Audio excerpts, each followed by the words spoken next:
পৃথিবীর মাঝে প্রত্যেকটি মানুষের একটা মূল্যবান সম্পদ থাকে। সেই সম্পদটা আমরা কি করি? আমরা সেই সম্পদটার দিকে আমরা নজর না দিয়ে সেই মূল্যবান সম্পদটাকে আমরা অবহেলা করে, তুচ্ছ করে মূল্যবান সম্পদটা আমরা চিনতে পারি না। সেই মূল্যবান সম্পদটা কি আপনি জানেন? এই মূল্যবান সম্পদটা হইল এই পৃথিবীর মাঝে আপনাকে আমাকে যে মা-বাবা জন্ম দিয়েছে, এই মা-বাবার যদি আমি শেষ কাটালে দেখশন না করি তাহলে আমরা কি হব জানেন?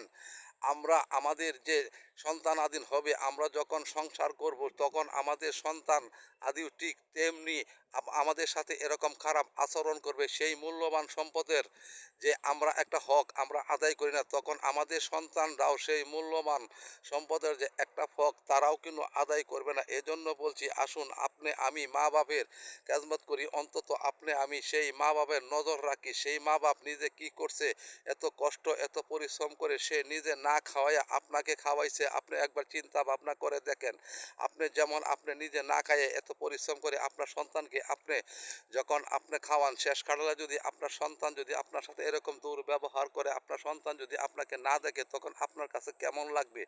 ঠিক তেমনি আমার বাবা মার কাছেও আমি এরকম কষ্ট আমি প্রতিনিয়ত আমার বাবা মাকে আমি দিয়ে আসছি। এই কথাটা আমরা একবার চিন্তা ভাবনা করি না।